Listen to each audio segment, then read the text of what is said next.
SS1 awal cerita. Bintang berkelap-kelip menghiasi malam yang gelap, udara yang dingin menemani Sahila yang sedang duduk di teras rumah.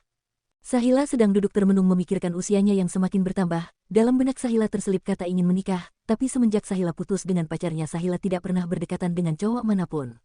Duk, kamu ngapain di luar? Kan sudah malam, udaranya dingin, nanti kamu masuk angin.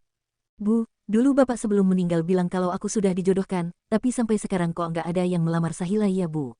Iya, nanti biar ibu telepon Pak Cakra, dia adalah calon mertua kamu. Dulu bapak kamu sangat akrab dengan Pak Cakra, sampai-sampai mereka merencanakan perjodohan kamu dengan anaknya. Tapi apa anak Pak Cakra mau dijodohkan denganku bu? Ibu juga belum tahu nak, kita lihat saja nanti, semoga saja berjalan dengan lancar. Akhirnya Sahila masuk ke dalam rumah bersama sang ibu. Sebenarnya Sahila mempunyai seorang pacar, namun Sahila harus memutuskan pacarnya karena sang ibu yang masih ingat dengan perjodohan Sahila. Di dalam kamar, Sahila naik ke atas ranjang dan bergelut dengan selimutnya. Sedang di seberang sana Revan sedang asyik bersenang-senang di klub malam. Puas-puasin aja bro, malam ini kita happy. Revan, lo memang teman kita yang paling baik, lo selalu tahu apa yang kita inginkan, Doni dan Iwan. Pokoknya lo berdua nggak usah khawatir selama ada gue, semua yang lo butuhin akan gue tanggung. Terima kasih Pak CEO tampan. Tak lama kemudian datanglah wanita cantik nan seksi langsung mencium Revan. Malam baby, sudah lama. Kemana aja sih, lama banget. Sorry, gue tadi ada pemotretan, jadi telat deh. Ya udah nggak apa-apa, yang penting sekarang lo ada di sini. Ruangan yang dipenuhi lampu berkelap-kelip serta alunan musik yang membuat bising di dalam tuangan, Revan selalu saja mabok. Dan setiap malam pula Iwan dan Doni selalu mengantarkan pulang. Seperti malam ini pula Revan sampai tak sadarkan diri, itu membuat teman-temannya takut. Akhirnya dengan semua keberaniannya Doni dan Iwan membawa Revan pulang. Sedangkan kan ia harus pulang sendiri dan itu sudah menjadi kebiasaannya. Mobil mewah milik Revan sampai di depan. Rumah Doni dan Iwan langsung memapah Revan yang mulai sadar. Doni mengetuk pintu, pembantu yang mendengarnya langsung membuka pintu. Masya Allah, ini Aden kenapa kok bisa kayak gini? Dia mabok bi, ya sudah cepat kalian bawa ke kamarnya. Akhirnya dengan cepat Iwan dan Doni membawa Revan ke kamarnya. Sedangkan Bibi mengikuti dari belakang. Pak Cakra yang mendengar berisik pun langsung keluar. Kenapa Revan, mabok lagi? Iwan dan Doni mengangguk, bawa ke kamarnya, muka Pak Cakra sedikit marah namun ditahannya. Setelah Iwan dan Doni pulang, Pak Cakra langsung naik ke kamar Revan. Pak Cakra melihat Bibi sedang melepas sepatu Revan. Ngapain diurusin Bik, biarin aja. Maaf tuan, kasihan Aden pasti gerah. Anak ini kalau belum dinikahin belum sembuh Bik, pasti masih saja mabok-mabokan. Maaf tuan, memang calonnya sudah ada. Sudah Bik, tapi aku malu, apa mau anak Bu Nur Ibu Sahila menikah dengan Revan, mereka orang yang sangat baik, sedangkan Bibik lihat sendiri kan kelakuan Revan kayak gini. Tuan, jodoh itu tidak memandang baik buruk seseorang, karena itu ketentuan Sang Pencipta, kalau memang Aden berjodoh sama gadis itu pasti mereka akan bersatu, dan mungkin saja ini jalannya Aden menuju jalan yang lebih baik lagi. Bibi doakan saja ya, semoga mereka berjodoh, karena aku tahu, anak Bu Nur sangatlah baik dan solehah. Akhirnya Pak Cakra mengakhiri pembicaraannya dengan Bibi. Malam yang sepi di kamar Revan hanya terdengar dentingan jam. Tiba-tiba Revan bangun dan muntah-muntah, Revan merasakan pusing pada kepalanya. Sialan, Revan memaki dirinya sendiri. Pagi yang cerah, secerah hati Sahila saat ini, karena sang ibu baru saja memberitahu kalau akan ada calon suami dan calon mertuanya datang, Sahila selalu saja tersenyum saat di dapur bersama sang ibu. Kamu kenapa senyum-senyum sendiri Nduk? Bu, aku tuh lagi seneng, semoga dengan kedatangan calon suami Sahila, akan merubah nasib Sahila yang jomblo ini. Iya, ibu juga berharap begitu, semoga saja kalian berjodoh. Sahila mengangguk. Setelah memasak, Sahila memilah-milih baju di lemari. Pakai yang mana nih? Sahila mencoba beberapa baju yang cocok. Akhirnya tak lama Sahila menemukan baju yang cocok untuk dia pakai, tak lama kemudian terdengarlah mobil berhenti di depan rumah Sahila. Bu Nur yang mendengar langsung menyambut di depan pintu, sedangkan Sahila masih berada di dalam kamar. Selamat siang Pak Cakra, bagaimana kabar Anda? Saya baik, Bu, Ibu sendiri bagaimana kabarnya? Alhamdulillah saya juga baik, silahkan masuk Pak, nak. Pak Cakra dan Revan masuk dan duduk sedangkan ibu pergi ke dapur untuk mengambil minuman. Ini rumah siapa Pak? Tanya Revan. Nanti kamu juga akan tahu, jawab Pak Cakra. Bu Nur keluar dengan membawa minuman. Sahila keluar nak, ini tamunya sudah datang. Sahila keluar dari kamar untuk menemui calon suami dan mertuanya. Siapa dia? Penampilannya kuno banget, nggak modis, batin Revan. Rev, kenalin ini Sahila calon istri kamu. Hah, calon istri, papa nggak salah jodohin aku sama gadis kayak gini, Revan sambil memandang Sahila sinis. Rev, jaga ucapan kamu, ini Sahila calon istri kamu, apa kamu nggak dengar kata papa? Ayolah pa, dia bukan selera Revan, papa tahu kan Revan sudah punya pacar. Kania, maksud kamu, Papa nggak akan menyetujuinya, Papa akan tetap dengan keputusan Papa, kamu mau menikah dengan Sahila atau kamu keluar dari rumah Papa. Revan diam 1000 bahasa sambil memutar otaknya. Nggak apa-apa om kalau Mas Revan yang nggak mau, jangan dipaksa, Sahila dengan muka melas. Nah, dia aja nolak, ya kan, kamu nggak mau kan sama aku, ayo jawab, jangan jadi wanita penjilat, kamu mau karena harta Papa aku kan, Revan sambil geleng-geleng. Sedangkan Sahila mulai mengeluarkan air matanya. Maaf Mas kami memang orang miskin, tapi kami bukanlah seperti apa yang Mas katakan. Kalau Mas memang menolak perjodohan ini, aku nggak apa-apa, tapi Mas jangan menjelekkan aku seperti itu. Apa Mas nggak tahu kalau apa yang Mas katakan itu bagaikan pedang yang menggores? Kamu tahu juga rasanya sakit, Revan sinis. Sudah cukup, maaf Pak Cakra kalau Revan nggak mau kami juga tidak akan memaksa sekarang keputusan ada di tangan Bapak. Bu Nur. Maafkan sikap Revan Bu, mungkin Revan sedang kaget saja. Soalnya saya tadi nggak kasih tahu dia soal perjodohan ini, sekali lagi kami minta maaf, Pak Cakra.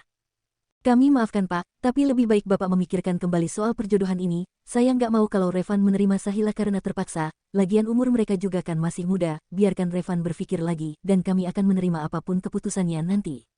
Terima kasih Bu Nur, saya tahu kalian adalah orang yang sangat baik, saya berharap Revan dan Sahila berjodoh. Baik, pasti itu ada maunya, dasar orang miskin, batin Revan. Setelah dikira cukup lama Pak Cakra dan Revan pamit dari rumah Bu Nur. Sahila segera masuk ke kamar setelah kepergian Pak Cakra. Sahila menumpahkan air matanya yang tertahan sedari tadi, mata Sahila terus saja mengeluarkan air mata, seperti tak pernah kering. Ibu yang mendengar tangisan Sahila langsung masuk tanpa mengetuk pintu. Ibu mengelus-elus rambut Sahila dari belakang. Duk, jangan sedih, mungkin saja kalian belum berjodoh, kamu yang sabar, jangan menangisi sesuatu yang belum pasti. Bu, Sahila menangis bukan karena Mas Revan gak mau sama aku Bu, tapi aku menangis karena Mas Revan menghina kita. Kenapa sih Bu orang miskin itu selalu terlihat rendah di mata orang kaya, meskipun kita miskin, tapi kita itu punya harga diri, kita nggak pernah meminta-minta. Sudah, jadikan saja semua itu pelajaran untuk kita, Ibu nggak mau kamu dendam pada Revan. Bu, aku nggak akan dendam sama Mas Revan, aku hanya merasa ini nggak adil untuk kita. Ya sudah maafkan Ibu ya, Ibu pernah minta kamu putus dari pacar kamu karena perjodohan ini, tapi sekarang Ibu nggak akan memaksa kamu lagi, dan semoga kamu mendapatkan jodoh yang baik dan soleh. Terima kasih ya Bu, Ibu mau mengerti Sahila. Ibu mengangguk. Sedang di perjalanan Pak Cakra sangat marah sama Revan karena sikapnya tadi. Van Papa sangat kecewa sama kamu seperti orang nggak berpendidikan, apa Papa pernah mengajarimu untuk tidak sopan di depan orang yang lebih tua? Van, kamu pikirin lagi, Papa nggak mau kamu salah langkah, ini menyangkut hidup kamu anak satu-satunya, kamu harus bisa menjadi penerus perusahaan yang lebih baik lagi, Papa harap kamu bisa menerima perjodohan ini. Pa, kalau soal perjodohan aku nggak bisa Pa, baru lihat pertama aja aku sudah nggak suka. Van, itu karena kamu dibutakan oleh nafsu, kamu nggak pernah memandang orang dari sikapnya, tapi kamu itu selalu memandang orang dari penampilannya, dan kamu ingat kata-kata Papa, kamu pasti akan menyesal menolak Sahila, Papa pastikan itu. Nggak akan Pa, gadis kayak gitu apa yang perlu dibanggain, di kota ini masih banyak gadis yang lebih baik dari dia, dan lebih cantik aku akan tetap pada keputusanku, aku akan tetap menolak dia, batin Revan. Setelah cukup lama dalam perjalanan akhirnya mereka sampai di depan rumah, Pak Cakra dan Revan langsung turun dan masuk. Revan langsung saja masuk ke kamarnya. Sedangkan Pak Cakra duduk di ruang keluarga, Bibi yang melihat tuannya langsung menghampirinya. Apa tuan mau saya buatkan teh? Nggak usah Bi, tuan kelihatannya capek sekali, apa semuanya lancar? Pak Cakra menggeleng. Revan nggak mau Bi, bahkan Revan berani menghina mereka di depanku. Aku jadi malu sama mereka, mau ditaruh mana mukaku Bi, Revan itu berpendidikan tinggi, tapi kelakuannya seperti anak berandalan, aku nggak ngangka Revan berani menentangku. Maaf tuan mungkin si Aden syok aja, karena tiba-tiba dijodohkan, Bibi membela. Yang aku sesalkan bukan itu Bi, tapi ucapan Revan yang merendahkan mereka, itu saja Bi. Ya sudah tuan semoga saja dan Revan berubah pikiran. Sedang di dalam kamar Revan sedang melakukan panggilan. Halo sayang kamu lagi ngapain? Biasa lagi ada pemotretan nih, sebentar lagi juga selesai, tumben kamu jam segini telpon. Aku lagi bete nih sama bokap, masa aku mau dijodohin? Apa, dijodohin terus apa kamu mau? Ya enggak lah kamu tahu kan, kalau aku cinta mati sama kamu. Terima kasih sayang kamu memang pacarku yang setia. Apa kamu mau aku jemput sekarang? Enggak usah, aku pulang sama manajer aku. Ya sudah kalau gitu I love you. I love you too. Panggilan terputus, Revan merebahkan badannya di ranjang. Sedangkan Kania sedang asyik dengan pemotretannya. Revan memang sangat mencintai Kania, di samping cantik dan karirnya yang sangat sukses. Bahkan Kania sering keluar negeri untuk event tertentu. Bosen juga di kamar, mending gue keluar sama Doni dan Iwan. Akhirnya Revan berlalu dari kamarnya dan mengemudikan mobilnya. Sampai di sebuah restoran mewah, Revan memarkirkan mobilnya, dan ternyata di dalam sudah ada Iwan yang menunggunya. Hai bro, gimana? Apa semalam Om Cakra marah sama lo? Iwan. Ya enggak lah, papa nggak mungkin marah sama gue kalau soal mabok, tapi tadi gue abis dimarahin. Wah, kalian sedang asyik ngobrol aja nih, kenapa nggak panggil gue, Doni dari belakang? Lo sih terlalu sibuk, jawab Iwan. Iya, soalnya karyawan ada yang balik kampung dan gue suruh dia cari teman buat gantiin karyawan yang cuti. Ternyata restoran itu punya Doni. Kalian lagi ngomongin apa sih, kok serius banget? Ini nih, katanya Revan baru dimarahin Om Cakra. Emang kenapa lo sampai dimarahin Om Cakra, bukan karena mabok kan? Bukan, gue dimarahin karena gue nolak perjodohan dari papa. Ha. Doni dan Iwan tertawa keras, sampai para pengunjung mengalihkan pandangannya pada cowok ganteng-ganteng itu. Terus lo mau? Tanya Doni. Ya enggak lah, gue kan udah punya Kania. Lagian lo berdua tahu nggak, cewek yang mau dijodohin dengan gue itu kampungan, nggak modis, dan kalian tahu kan selera gue itu gimana? Ya, kita tahu kok selera lo, pastinya seksi, modis, body, gitar Spanyol. Nah, pinter juga lo Don. Tapi menurut gue, lo pantas dijodohin dengan cewek kayak gitu sih, biar lo sadar dan insaf, Iwan menimpali. Betul apa kata Iwan, lo kan selama ini banyak dosa. Kalian ngeledek gue, terus kalian apa, setiap malam juga pergi ke klub sama gue. Iya maaf, tapi bro, menurut gue nih ya, biasanya cewek kayak gitu sih yang masih suci dan belum pernah tersentuh pria. Sedangkan lo tahu sendiri kan cewek zaman sekarang, apalagi seperti Kania yang notabene adalah model. Iya gue tahu, tapi gue tetap suka sama Kania, dan gue akan tetap menikahinya. Terserah lo aja deh, yang penting keputusan yang lo ambil benar. Revan saling bercanda tawa dengan Doni dan Iwan, tak bisa dipungkiri persahabatan yang penuh kehangatan, tanpa pernah ada salah paham sekalipun, karena saling mengalah satu sama lain. Revan memang terkenal pribadi yang sangat royal kepada teman-temannya, tapi jika dihadapkan dengan sesuatu yang tidak dia suka, maka akan langsung murka. Hari sudah sore, Sahila sedang membersihkan halaman dibantu sang ibu. Sahila menyapu di halaman rumahnya. Sahila, suara panggilan dari jalan depan halaman. Nisha, kamu kapan pulang? Kok aku nggak tahu? Baru kemarin, kamu apa kabar Sa? Ya, kamu lihat sendiri kan, aku masih kayak gini, Sahila sambil mengangkat kedua bahunya. Mampir yuk, terima kasih Sa, tapi maaf, aku lagi buru-buru soalnya aku kan harus balik besok dan aku sekarang lagi cari orang yang mau kerja. Emang kerja apa Nes? Pelayan restoran, seperti aku. Aku mau Nes, tapi aku nggak punya pengalaman apa-apa. Nggak apa-apa Sa, kalau kamu mau nanti aku bisa ajarin kamu, yang penting kamu minat. Aku sih minat Nes, nanti aku bilang sama ibu dulu ya. Oke, kalau gitu nanti malam aku kesini lagi, siapa tahu ibu kamu mengizinkan. Nisha berlalu dari rumah Sahila. Nisha adalah teman Sahila dari kecil, mereka berpisah setelah lulus SMA. Karena Nesa yang langsung pergi ke kota untuk bekerja. Sedangkan Sahila tetap di rumah karena sang ibu yang tak mau ditinggal. Malam hari Sahila melihat sang ibu sedang duduk di kursi ruang tamu. Sahila ragu-ragu untuk melangkahkan kakinya, akhirnya Sahila mengumpulkan keberaniannya untuk mendekati ibunya dan duduk di sampingnya. Bu, Sahila mau izin sama ibu, tapi ibu jangan marah ya. Sang ibu tersenyum. Mau izin apa? Kelihatannya serius banget. Bu, apa boleh Sahila ikut kerja di kota sama Nesa? Apa kamu yakin, mau ikut Nesa? Sahila sangat yakin Bu, lagian kerjaannya ini satu tempat sama Nesa kok Bu, kami nggak terpisah. Kali ini ibu akan mengizinkanmu, tapi kamu harus jaga diri baik-baik, itu kota besar pasti sangat kejam dok, banyak orang jahat, kamu jangan pergi selain dengan Nesa. Terima kasih ya Bu, Sahila sayang sama ibu. Sahila memeluk ibunya. Tak lama kemudian Nisha datang dan mengetuk pintu. Sahila langsung berjalan menuju pintu untuk membukanya. Masuk Nes. Nisha masuk dan duduk. Gimana Sa, apa kamu jadi ikut aku? Ibu sudah mengizinkan, iya kan Bu? Ibu mengangguk, tapi kalian hati-hati ya, ingat pesan ibu tadi Ndok. Sahila mengangguk, kalau gitu kamu beresin baju kamu sekarang, soalnya kita perginya besok pagi sekali, karena kamu tahu kan butuh waktu lama untuk ke kota. Sahila, kalau gitu aku pulang dulu ya, sampai ketemu besok. Makasih ya Nes, kamu memang teman terbaikku. Sahila sambil memeluk Nesa. Sahila segera masuk ke kamar dan mengambil bajunya di dalam lemari. Sahila sangat antusias karena ini pertama kalinya Sahila keluar dari kampungnya. Keesokan harinya Sahila sudah bersiap-siap dengan tas bajunya. Sahila duduk di teras rumah menunggu kedatangan Nesa.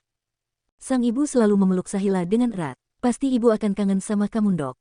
Bu, Sahila kan gak pergi selamanya. Sahila juga akan pulang kalau ada waktu. Iya ibu percaya, kamu jaga diri baik-baik ya. Tak lama akhirnya yang ditunggu datang juga. Sahila dan Nisha pamit kepada sang ibu, mereka berlalu dengan naik taksi online yang pesan Nesa untuk pergi ke kota. Butuh waktu beberapa jam untuk sampai ke kota. Di kota. Akhirnya kita sampai juga. Sedangkan Sahila yang diajak ngomong malah asyik melihat pemandangan kota. Wah, inikah kota? Baru kali ini aku melihat keindahan ciptaan Tuhan, selama ini aku nggak pernah lihat pemandangan sebagus ini, paling cuma sawah dan kebun, batin Sahila. Hoyoisa kamu nggak apa-apa. Sahila menggeleng, sedangkan Nisha menepuk jidatnya sendiri karena sudah beberapa kali dia memanggil Sahila tak ada respon.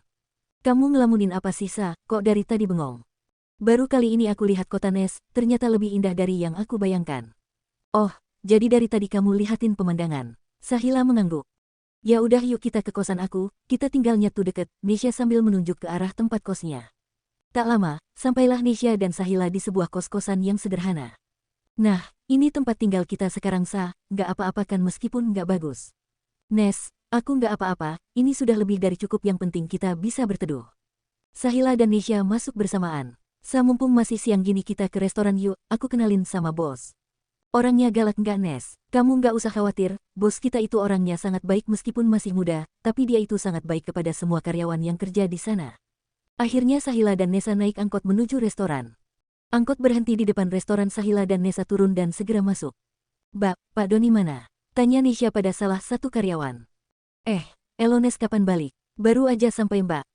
Pak Doni ada di ruangannya, kamu masuk aja ini siapa? Oh, iya kenalin ini Sahila, dia yang akan bekerja di sini. Sahila berkenalan dengan karyawan lain. Kalau gitu aku masuk temui Pak Doni dulu ya Mbak. Nisha menggandeng tangan Sahila menuju ruangan Pak Doni yang notabene adalah bosnya.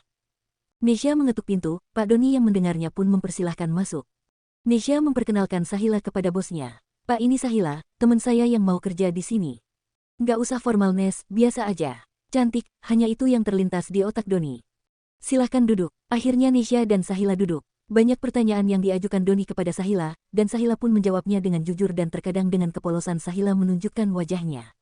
Sungguh baru kali ini gue lihat cewek sepolos ini, sepertinya juga nggak neko-neko. Setelah beberapa lama mereka di dalam ruangan Doni, kini Nisha dan Sahila berdiri dan mau pamit. Ya, kamu Sahila semoga betah kerja di restoran ini, dan nanti biar Nisha yang mengajari kamu, dan besok kamu sudah mulai kerja. Terima kasih Pak, karena Bapak sudah mau menerima saya. Jangan formal, bicara saja seperti Nisha, kan lebih santai, lagian aku juga belum punya istri. Kumat lagi nih bos, kalau lihat cewek bening, batin Nisha. Karena setiap melihat cewek cantik bosnya itu selalu caper dan salting.